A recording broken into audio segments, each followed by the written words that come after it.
And we are live on YouTube. All right. Good morning, everybody. I'm feeling such a burst of energy right now. You are? Yeah. Yes. Okay, I'm not hearing you through your mic Okay. for some reason. Do I need to scoot closer to this? Checking the mic, checkity check. Hey, everyone. Thanks for jumping on with us. Sorry, don't have this set up yet. Doing a little microphone work. There we go. It's because it's turned around. Okay. Sorry, this sounds ugly, I know, but we want to hear Ashley. Bear with us. Okay, how's that? Except I want to tighten up. There we go. Okay. Much better. Great. Now we Wow. can hear you, and now All we can hear me. right. All right. All right, here we are. Hey, it has been so long, and hello. If you're just joining in, we also are just joining in. I don't know what else I was going to say about that. Like, that's what we're doing. We're just joining in. And we're all just doing that. Anyway, good morning and good afternoon, depending on where you're joining us from. In the world. I did a live this week where it was 2:00 in the morning for a gentleman from England that was joining. Oh, So, yeah. You know, I overheard you saying that, actually. Yeah. The joys of still working at home, which I am still mostly remote, although we're kind of going back for some in-person stuff, but is I like eavesdrop on your live shots and on your on all the stuff you do during the day. So Cool. I did hear you talking about that. So we're on TikTok and YouTube. We see Molly, our friend, has joined us on TikTok, and David from Texas. He's saying good afternoon. Good afternoon. That's right. It's noontime in Texas. Yes. We're here in Central California, Fresno to be exact. Would love to know where you're joining in from. Yeah. And this is we've not done this in a long time. We're out of practice, aren't we? Well, and I was just saying before my microphone was turned on that happy Saturday to Lisa P. Lisa says happy Saturday. Yeah. So I just feel this huge burst of energy because I think absence makes the heart grow fonder. Yeah. And being absent from our Saturday morning live with Paul and Ashley, it's been months. So I'm just like, yes. We decided doing it every Saturday was getting a little heavy because we're in front of screens so often all week long. Also, like, do you think that people really need to hear us every single week? I think they do. I think people were enjoying it. Okay. Therapies is with us. Good morning. Yeah, good to see you too.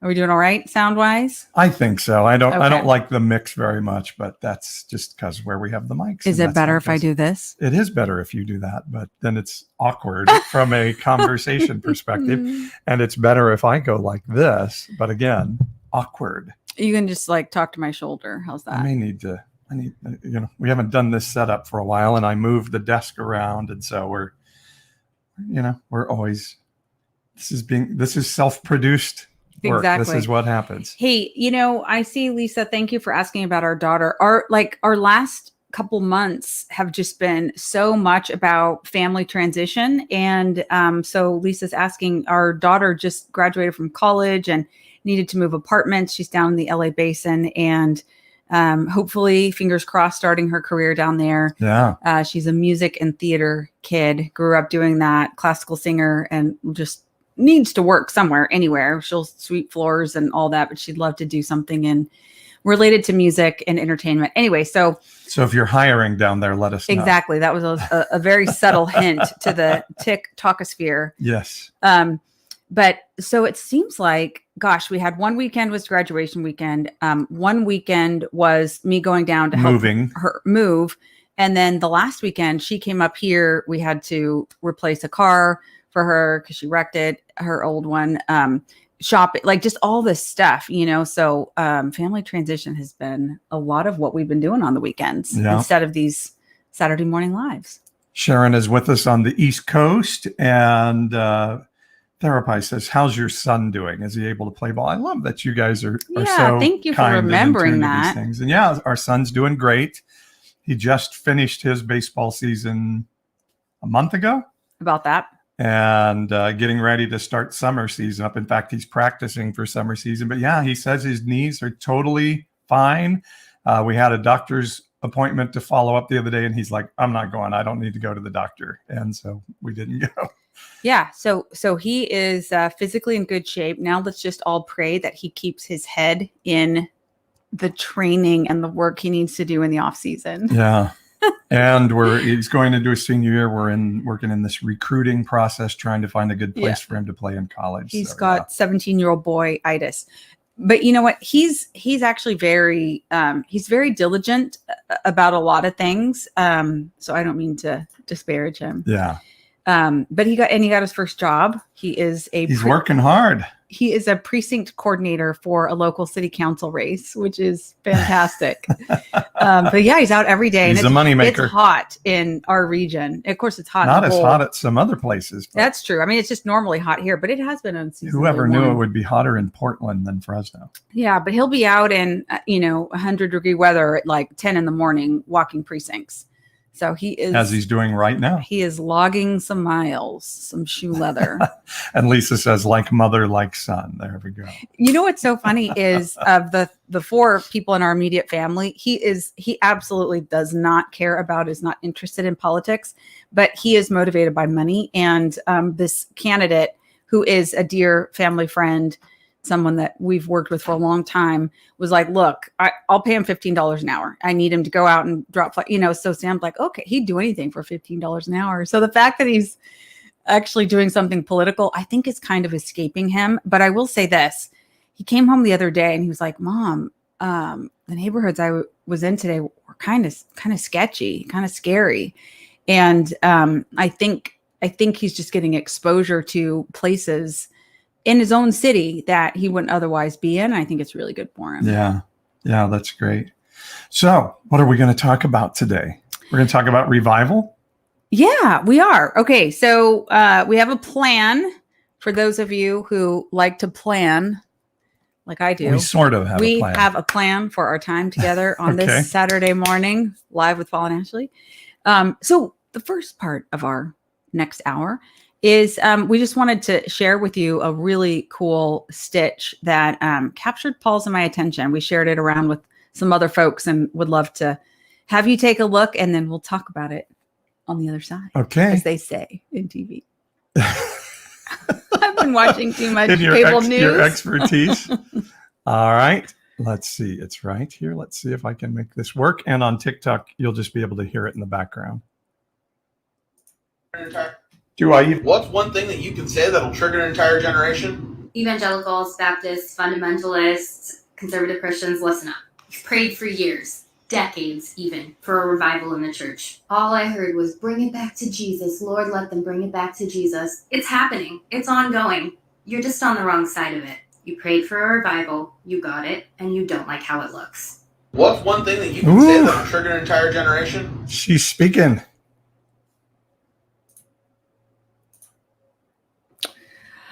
Were you texting? No, I just was turning off my phone. Oh, okay. Like, wow, now we're going to texting in the middle of the show. So yeah, that was a young TikTok creator, young compared to us, I guess, a little bit. And she was saying, hey, boomers, you've been praying for revival. We've heard this thing, you want revival, and it's happening in the younger generations, but it doesn't look the way you wanted it to look, so you don't like it. So now what you gonna do? Yeah, and now you're cursing saying. it. Yeah. Okay, I absolutely love that concept and that video. And what's the name of the creator? Time to Find Me. Time to Find Me. So Time to Find Me, I just want you to know, man, is that a smack in the forehead? And certainly, like, I would say probably about, I think it was 2016, 2017, I was just finishing my time as mayor of the city of Fresno. And I had been working for a long time to get to this certain point with a particular initiative and securing some funding from the state and all this sort of thing. And along the way, I just started getting into these political arm wrestles with some low-income community advocates in our community. And I was just so irritated because I was like, for God's sake, I feel like we're supposed to be on the same side, and you keep coming at me, and, just a whole lot of sort of ignorance and arrogance on my part. Also, and you were already taking grief from your conservative friends for being too. I mean, I was pushing an agenda that was benefiting low-income communities, and I couldn't understand why this group of community advocates didn't see that. And long story short, what I learned through that experience is just a profound sense of, if God chooses people who I may not necessarily agree with or understand, if he chooses them to advance his heart for people, who am I to say like, oh, you're not coming in the right package or saying the right things or whatever. Like,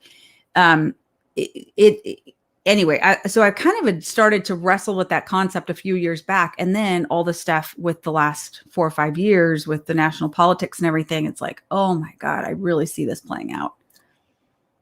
Yeah, I think for us, we've told this story some, but it's, we thought revival was going to be lots of church services, worship services all night long, 7 days a week, people getting saved. It's going to be amazing and it's going to change the city. And I think then we looked around and we saw who was in favor of doing things to change our city. It wasn't really our people and the people around us. We saw other churches sort of in our stream of Christianity saying, we're changing the city by going out and praying for people to get healed at Walmart. And we kept saying, we don't really see this impacting a city. And we think in Fresno, if we would do things that helped impoverished neighborhoods become better, that would be revival. That maybe this whole thing about God's justice and caring for the poor and the marginalized and the widow and all of those things are just, raising up voices from people that haven't had a voice in the past. Maybe that's what revival looks like. Yeah. And that's, I think, really where we've landed is revival isn't in the buildings that we call churches. The revival is the church making a positive impact on people that haven't been given space to have a positive impact in the past, perhaps.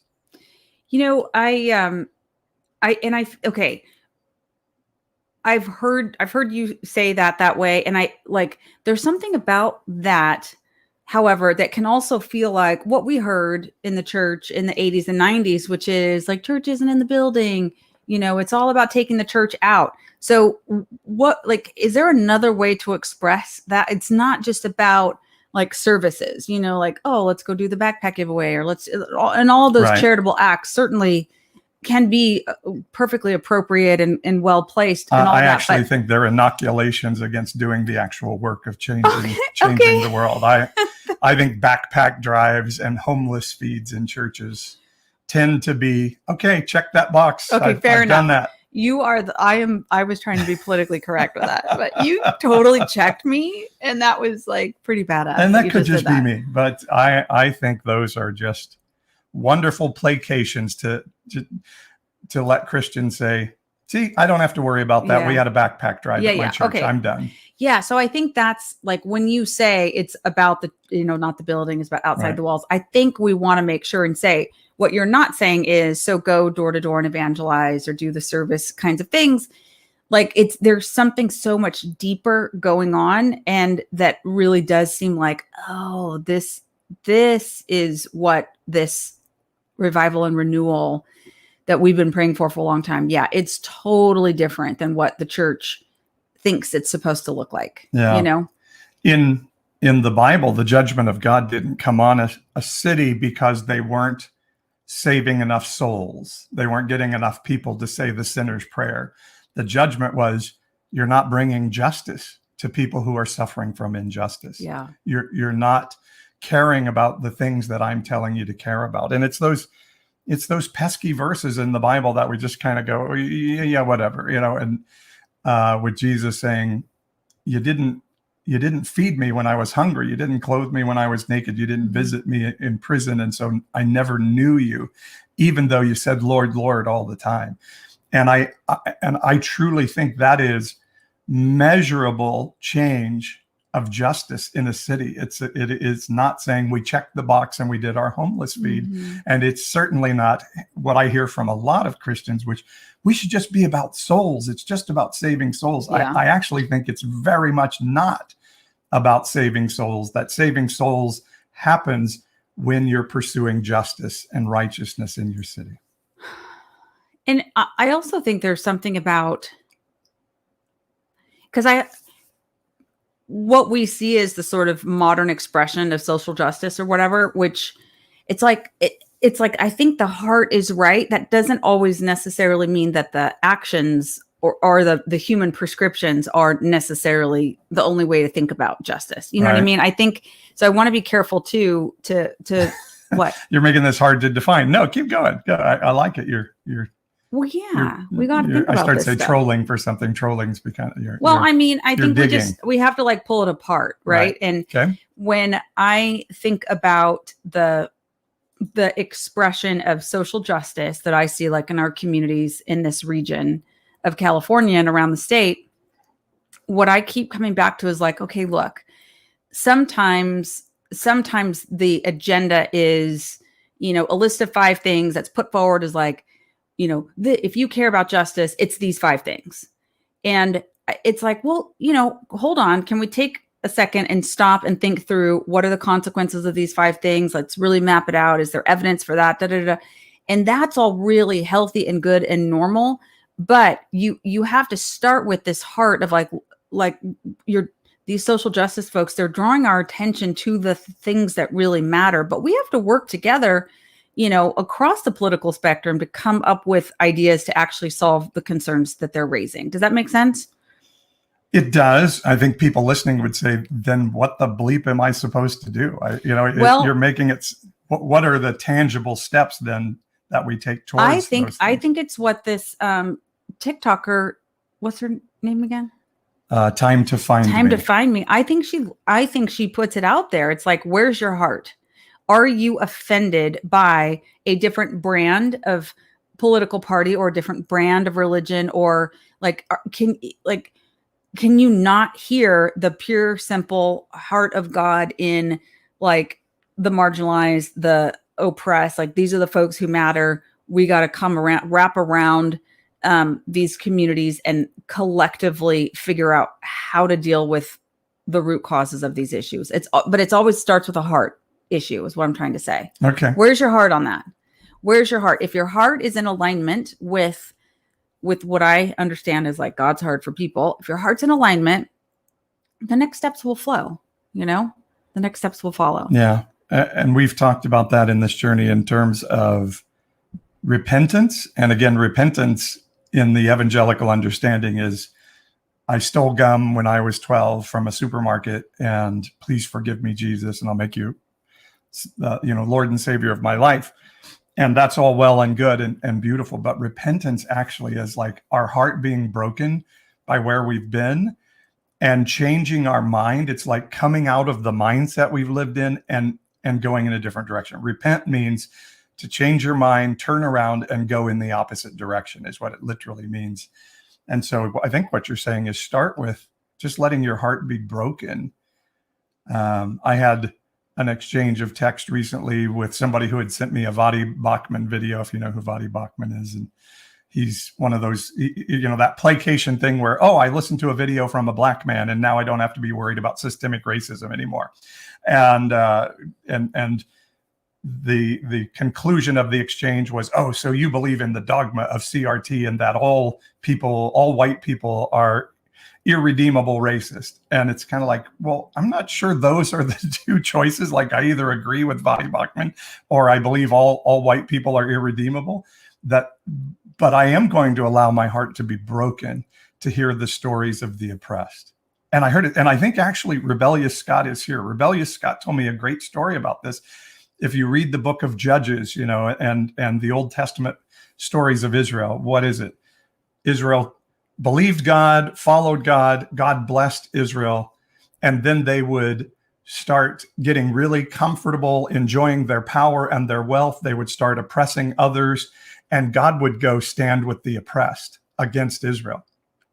And we see Israel go like this, and then Israel would become the oppressed, and God would stand with Israel as the oppressed, and then they would be redeemed. And we just see this roller coaster. And Scott told me this amazing thing: God will always stand with the oppressed. Yeah. And so if you want to stand with God, you stand with the oppressed, even if the story the oppressed are telling is messy and you kind of go, well, I'm not sure I'm 100% on board with that. But yeah, that's what Jesus sitting with the Samaritan woman at the well was all about. Somebody that doesn't believe your religion isn't a part of your race, is the ostracized, outcast people of the community, you go sit with that person and let the good religious people tell you you're wrong for doing that. Do you want to check the comments? I think we're having a lot of good reactions and questions and stuff. Rebellious Scott is here. Awesome. Yeah. Greetings. I think you shared that with me this week, and I think that's a really amazing way to think about it. And that's pretty confronting of the way the evangelical church has typically thought of sort of its relationship with Israel and, all of that. So yeah. So are you seeing any good comments? I'm just popping some up on YouTube as they come up. Okay. So one comment I saw was, it was actually a few minutes ago, but somebody's saying, they want to feel the presence of the Holy Spirit in their life, but they're really struggling to believe and to connect in that way. And so I can really relate to that. And I appreciate you sharing and just kind of putting that out there. I think I'm a much more mild version of Paul.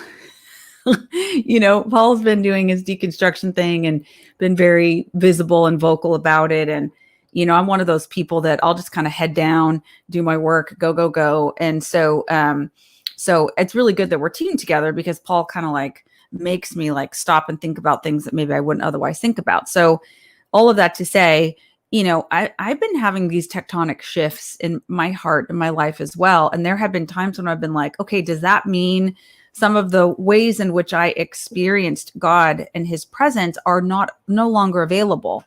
And so I kind of have been wrestling with that. And I think what I finally kind of realized, and I feel like God helped me to see this, is like, just because maybe I'm more aware now of ways in which the evangelical church has put God in a box, which somebody also made that comment, and I appreciate that. Like, put God in a box, and like, we've been so narrow in our understanding of who he is, what he's about, etc.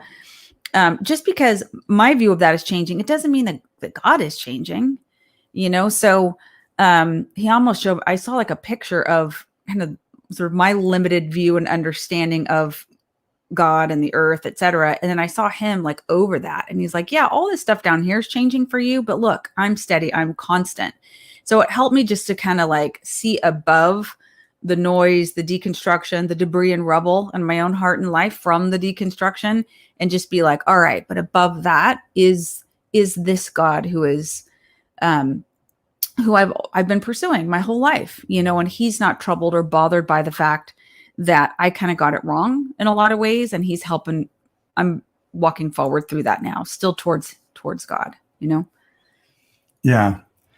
And I think I see that experience of God differently than I have in the past. And maybe even, like you said, we're on our journeys on our own end together. And I even a little bit differently than that.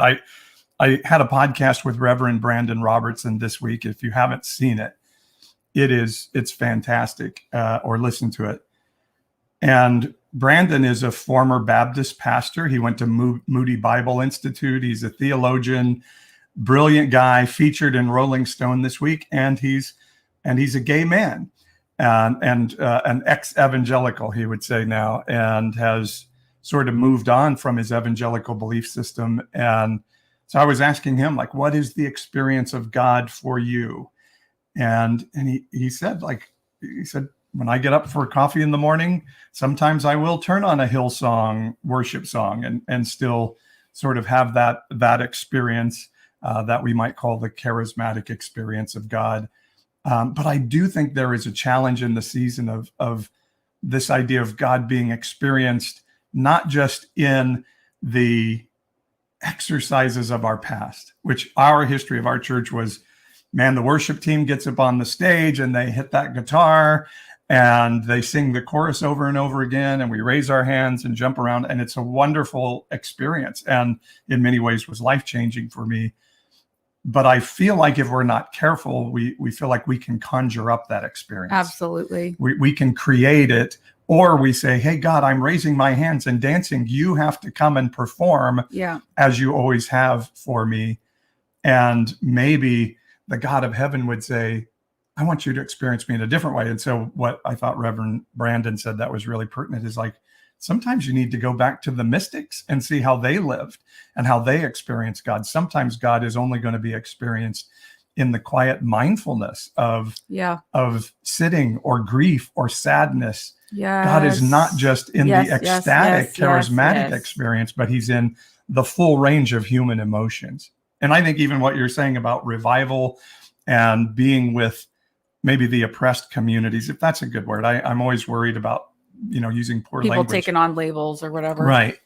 But if I'm willing to say, hey, I just want to sit with you in the grief and the sadness of what has happened to your people over history, I think that is worship. I think connecting our spirits to other people's spirits and feeling their pain and walking with them in that, because the evangelical experience is always kind of like what I was told recently, just give yourself fully to Jesus and all that stuff goes away and it's taken care of. And I think God is like, no, actually the full range of human emotion are the experience of God on this earth. And so anyway, long way of saying, I think if we get certain that God is to be experienced in this way with this music playing in this version, at some point we can make that happen with no connection to heaven whatsoever. We don't need God in that experience at all.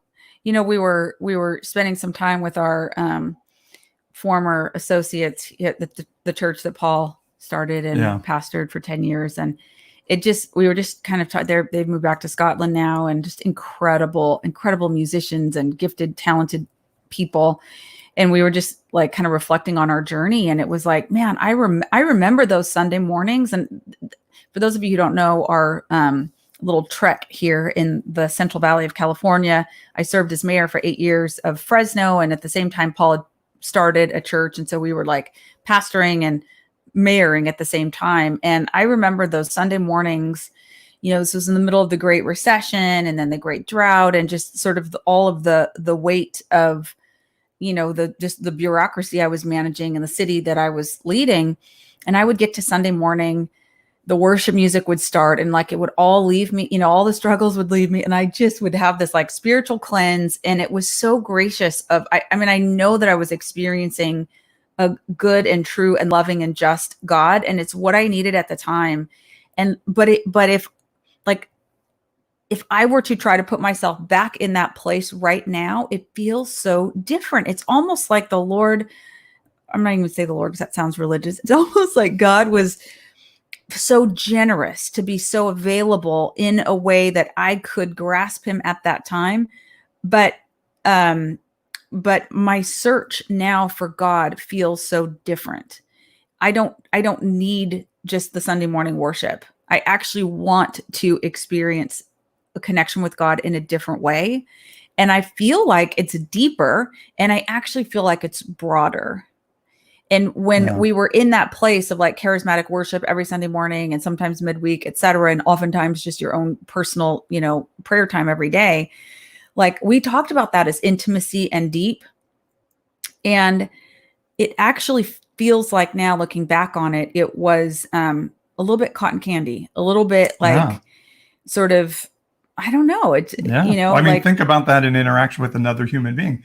If all you ever do is go to amusement parks together and ride roller coasters, you don't have a very deep relationship. You're not sharing the intimate things of life. And I also think for me, and I certainly would only say this as a me comment, and other people can say they experience something different, of course. But for me, it was like a way to not really feel things. Yeah. To replace the full, have you guys ever seen the feeling wheel? It's like, I've seen some group facilitators use this little like dial that has all the different feelings on it. So it was I could only handle feeling euphoria or faith or this, and I couldn't just sit with the pain of what was going on in my life or my family or my community. And so honestly, I can see how it was a crutch, but it was a crutch that I needed in that season. Yeah. So I feel God's grace in it, but I also don't want to go back there. Does that make sense? Yeah, I think faith and hope are amazing, and that's what we want to share with people. But sometimes hope is, the Bible says suffering produces perseverance, perseverance, character, and character, hope. Sometimes hope is found in leaning into the suffering, not I'm going to go to hope and I'm going to skip the suffering and perseverance and character development part. Yeah. I'm going to skip the feeling the pain part. And I really do think that's my experience of evangelicalism is the answer to everything was all things work together for good and God has a plan and his ways are higher. And I think it is almost a codependency and a self-medication of I'm just not going to feel what I'm feeling. And then, people really struggling with mental health issues become a big outlier. That's right. Like, why are you having this trouble? Yeah. Why don't you just read your Bible and have more hope? You haven't really committed your heart to Jesus. I mean, that's what, that's quite literally what we've heard. Quite literally what we've heard. So, and now I can see how sort of our brand of experiencing God in our traditionally charismatic church worked for a narrow band of people. And again, I feel like this is the thing about God is there like conflicts and human logic aren't conflicts for God, right? So I can look at that and be like, okay, for that narrow band of people, God was gracious. It's just he was doing a whole lot more than we understood at the time. And ultimately, circling back to the video we watched just a little bit ago, it's like, dropping your preconceived idea of God and revival and people experiencing God can only look a certain way. That's ultimately what is being deconstructed. And there are a lot of really good comments. I appreciate folks are encouraging one another in the messages about like being scared of deconstruction and, not wanting to lose Jesus in the middle of it. Man, I have thought those same thoughts. And I'll just say like, I don't know. I just feel a deep sense of peace. Like it's okay to let go. And like Jesus and God aren't worried about it, I think you're not going to lose. I think if you need that worship experience with a Hillsong song on a given day, the God of the universe will meet you there. But I feel like there's something really profound in even digging into the question of God, why does it seem like you weren't there when this happened? I prayed for this and it didn't happen. Why? And I don't think we need to be afraid of asking the deep questions of, if you're an omnipotent, omniscient God, how could you have let this happen to me? And really delve into those, and usually do it with somebody walking with you. But I think that's where real truth is to be found, not like, all right, I'm not going to ask the questions that I'm not allowed to ask. So I know there's a fear in it, but the Bible says the truth will set you free. The Spirit will guide you into all truth. Have your mind renewed on an ongoing basis. Live by every word that proceeds from the mouth of God. So all of that is a progressive process of continually evaluating where our heart is. And so I know it's scary. Uncertainty is always scary. And I actually think evangelicalism is where it is today because people are willing to settle for bad theology that gives them certainty rather than be in the uncertain gray areas of reality. And so you have to almost go to a cognitive dissonance that says, I would rather have certainty and not ask the questions than really search for truth. So the search for truth is worth it, even though it is a little bit uncertain and a little bit feels like you're not standing quite on the solid foundation that you've been in the past. I think, yeah. And just to be a little bit conceptual, even more on this, but I'm kind of a visual person. So what I keep thinking, it's almost like, I feel like my eyes are closed or I'm blind and I'm like trying to put my hands out there and feel like, okay, is this God? Is this God? Is this God? And I'm feeling for the boundaries of like, where is God, in probably in my more traditional charismatic church background, it would have been like, oh, okay, well, the boundaries, I know what the boundaries are. They are, there are certain daily practices. They are, seeing God a certain way, whatever, everything we've just been talking about. And I could kind of like be like, yeah, I feel all those pieces. So now the deconstruction feeling for me is like, those, like that table being completely overturned, those pieces being up in the air, not missing, just not so sedentary. And then me trying to feel, well, then where are the boundaries? And no matter how far I stretch my hands out or can imagine stretching my hands out, it's like, yep, God's there too. Okay, well, is he here? Yep, there he is. Okay, is he here? And it's like, then I just see this expansive foundation and presence of God that is way beyond anything I could have ever imagined or experienced in my church with my church hat on. So the deconstruction isn't, and therefore for me is, there's no God, or I've been thinking wrong. I have been thinking wrong, but actually being more mindful of, oh my gosh, it's so much bigger. He is so much bigger. His plan, like it's all of the, trite expressions outside the box, bleh, like it's so much bigger that it's actually like, okay, well, that's actually pretty faith-filling, I think. It's not as scary when I think of it that way. Yeah. Well, I think what we see of the story of Jesus is we see a religious group of people saying, don't murder. And he's saying, yeah, don't murder, but you can avoid murder and still be a terrible person. So let's go farther. Let's not call our brother bad names and have malice in our heart.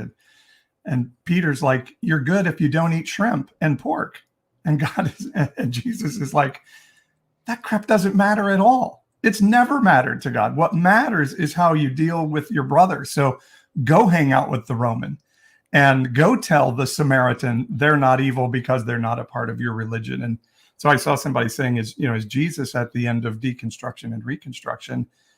And I'm not absolutely convinced everybody has to come and join our religion to be finding God, which I know is a difficult thing for people to hear. But I like the line from The Shack. If you've ever seen the movie The Shack or read the book The Shack, I highly recommend it. But the question was, do all roads lead to God? And the answer from the Jesus type character there was no, but God will go down any road to find you. And so when our heart is to find God in any path, I think God will find a way to find us in that soul connection. And we find God, I believe, in connecting our souls with each other and saying, my welfare is in your welfare.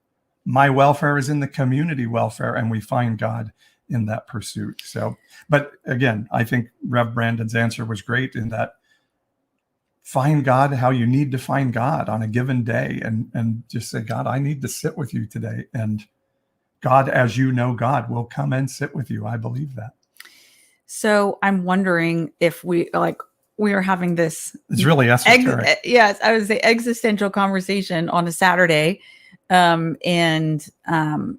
I think it's kind of fun to see where all these thoughts go. But how about, I don't know where you're going, but we were talking about something this morning that I shared in a text. And when I see people talking about being afraid of deconstruction and reconstruction, maybe that's, I don't know, where were you going next? I didn't actually have a plan. I just opened my mouth and started talking. Wait, you said there was a plan. I was believing on your plan. We've already deviated from it, I think. Yeah. Okay. So that, I think you were texting our little prayer group that we've got on a group text. I think it was last week, and you were saying something about, you really feel like God is allowing this sort of religious, political, white nationalistic kind of thing that's going on in our country and really around the world right now. I keep thinking like, oh dear God, how much worse can it get? Please have mercy on us. Like, let this be over. Let's just hurry up and get through this. And you keep saying like, yeah, it's going to get worse. And I'm like, God dang it. Would you please stop saying that? Like, I don't want that to be true. And then finally you said this last week something that was like, yeah, but here's the thing, like this mindset, this religious political mindset is going to get burned to the ground and scorched so badly so that nothing will grow up in its place. Like future generations will forever, air quotes, forever pivot from that gravitational pull of religion and politics. And I thought, oh, well, that's something that I can hope in, that that is destructive as this already has been, if it continues to be even worse as we're getting purged from all this, at least it will be in plain view, and our generation, next generation, etc. We'll never go back there, and that's God's mercy. And so I don't know, that was uplifting for me. Yeah. You just heard that for the first time from me this week. You said it in a way that I thought was like, oh yes, that makes sense. And what it made me think of was a couple years ago in one of the forest fires. Like, we've had so many forest fires in California over the last few years, but there was one in Santa Barbara. And we have a friend who's got a house there. Thankfully, his house didn't burn, but he was talking to the state fire marshal. And that particular fire, I forget its name, but the fire marshal was making the point that it burned so hot and so fast that it literally melted multiple layers of the earth to the point where nothing can grow there for years and years and years. It's almost like a nuclear meltdown happened. And so when I think of the religious political mindset and the way man, and this is, our friend Julie is always saying, this goes back thousands of years. This isn't 50 years. This isn't 100 years. This isn't even just the US. This is thousands of years of practice among people seeking power and using religion and coupling the two things and then oppressing people with it. If that is what God is pulling up and out of our soil, then yeah, he probably has to completely do the nuclear melt of that thinking, because it is so offensive. It is so wrong. And we don't want to go back there again. Yeah. And I think for me, how that's played out is I spent a lot of years, okay, I'm going to honor the evangelical system. I'm going to honor the evangelical leaders, and we're going to influence this to change. We're going to see it change from the inside out. Nonpartisan evangelical. We're going to keep being evangelical. We're going to keep being Republican, and we're going to see it change. And it feels like there's no tweaking it. We're not going to be able to tweak it to make it right. It cannot be accommodated. It actually cannot be fixed. The system is so far off track. And that doesn't mean there aren't any good people or good churches or good things happening, but the overarching mindset, the Bible calls it the principality, groupthink, we may call it today, is so off and draws people so away from where we're supposed to actually be in communion with God on a regular basis that it can't be fixed. Maybe there was a chance for it to be fixed at some point, but the hard-heartedness of the people in it said, no, we don't want it to be fixed. We like it the way that it is. And so I'm no longer feeling like we need to spend any effort to try to fix it. Like, that's a waste of our time. So that's the blessing of seeing God wanting to see it burn down a little bit. And so if you look at the book of Jeremiah, I think we're seeing a church that's absolutely the same as what the church is today. And Jeremiah is saying, hey, King Nebuchadnezzar of Babylon, he's God's tool to bring us back to God. Like, Babylon overtaking us as a country is God's plan and his mercy to turn us back to them. So that's scary sounding. That's military conquer. That's them being taken into slavery. That's their young men being made eunuchs. It's horrible sounding stuff.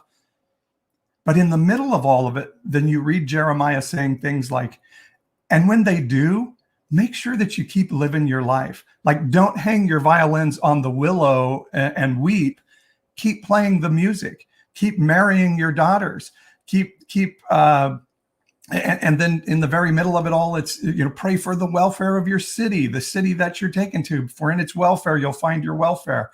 And know that God's plans for you are to prosper you and not to harm you, but to bring you a future and a hope. So to me, it is a hopeful message to say, God is done with the evangelical church. And we're seeing it happen in front of our eyes. The data is incontrovertible. The American church is disappearing faster than ever imagined. And I think it will lose almost all of its significant influence in a generation. And that's God's plan. Some of a cultural overturn, so people like Time to Find Me can have their voice raised up and say, let me show you a new way to see God. Let me show you a new way to walk in communion with God. And we get very scared because that's like, oh, that means what I've always known and drawn comfort from is going to be taken away. But we have to be in a place to say, but yeah, that's kind of the natural course of human events that has to happen for something new to come. And so we see that message again and again and again from Jesus, from the book of Hebrews, from Paul telling the Galatians, who vexed you? Who convinced you that you need to go back to your old religion? Are you nuts? No, we found the new thing. We don't go back to the old wineskin. So to me, that's the hopefulness of the moment. Somebody talked about the blessing of Donald Trump. That ugliness has been exposed so that we can say, I refuse to be part of that. I'm going to go be a part of something new. Well, that's very well said. I'm just gonna say, just like edit, cut, put that out there. Like that's the word. I that is the word. And I think what I'm aware of is like you said, like I'm being called out of my comfort, and then again, I don't just mean that in like a trite little like, oh, get out of your comfort zone. It's not that. It's literally rearranging what you value and getting on board with the fundamental idea of human life, no matter the package, no matter the skin, no matter the, whatever that human life form is in, like valuing people being lifted up, and I'll take it a step further and just say, I just keep coming back to like God's heart for people is that it's kind of like how I feel about my kids, that they would love one another. I get it so much when I think about how incredibly overwhelmed I am when I see my son and my daughter relating to one another, loving each other, making space for each other, accommodating one another, and making sacrifices for one another. So if I feel that way about my two little kids, how is it that, God times a million and times a number I can't even imagine. That's how he feels about people and about mankind. So where is it that we choose to live sacrificially for one another? It's not in the church. We don't live sacrificially for one another in the church. It's actually in society. It's in community. And it is in the concept of democracy as we've been, striving for democracy for, thousands of years. Like it is actually in society that we make decisions to accommodate one another for the welfare of everyone. Yeah. Yeah, go ahead. Therapize says here, burning down feels like what's left. What if nothing is left? What's left is each other. I think that's the point of it all, is what you see in the New Testament is the apostles saying, hey, the rules we've known are gone. What do we do now? And they get together and say, well, this is what I'm saying. This is what they had to live it out of relationship with each other and God. If you have the rules and your relationship is with a book rather than the one the book is about, you don't need any relationship with the person the book is about or anybody else. But if the book is suddenly not necessarily what's driving everything and the rules suddenly are taken away, then it means, okay, how do we live well with one another? How do we help each other be our best versions of ourselves? It's like the family I heard about that escaped the building that collapsed in Florida. They lost everything except each other. And if we had a choice, wouldn't we say, I'll take each other? And they are going to learn a new way of interrelating because of losing everything. And I'm not saying I want to lose everything at all, but I think it's pertinent as an analogy to what's happening in our religious system. If the way you learn to access God and religion is taken away through deconstruction, what are you going to do then? It's all you have left is relationship. And one of the things Ashley was saying we should do today is, what are the comments you're hearing, Paul? What are the comments? And one of the things I heard this week was from a guy named Bill the Poet on my page. And he said, wow, I've been watching your videos and I feel like I found my people. I was talking to somebody else on a Zoom call this week, and that person had tears coming down his face and saying, I'm not alone. I'm not the only one feeling this way. And that's the beauty of what we're doing on TikTok and YouTube and these other things, is we're finding each other in this deconstruction, and suddenly each other matters more than our communal gathering in a building, we're going to have to cling to each other and say, what are you seeing? What's happening with you?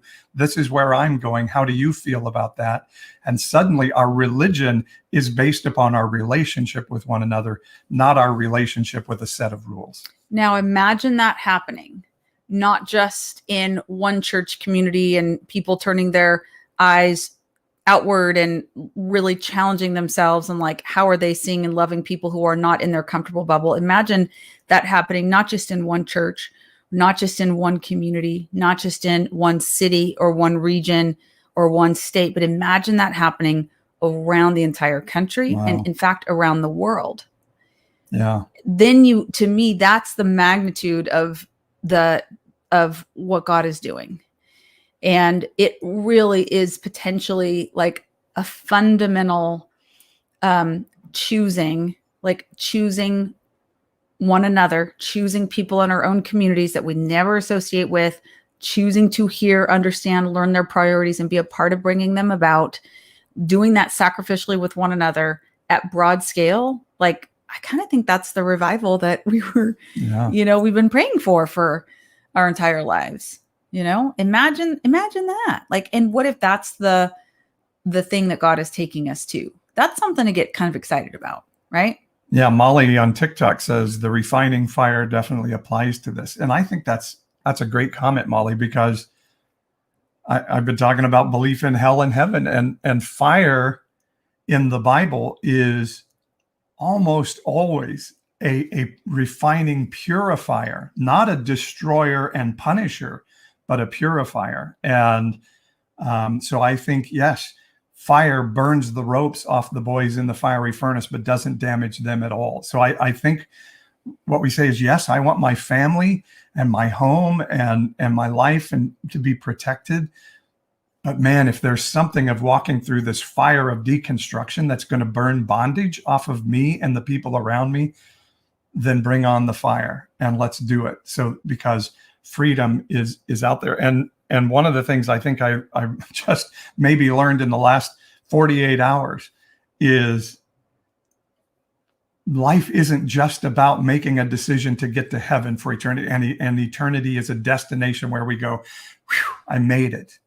But actually what we're doing now, and this is from a C.S. Lewis quote I heard this week, what we do now is a preparation and learning for what we'll take into eternity and go forward from there. Like it's not the destination, it's the next step in the journey.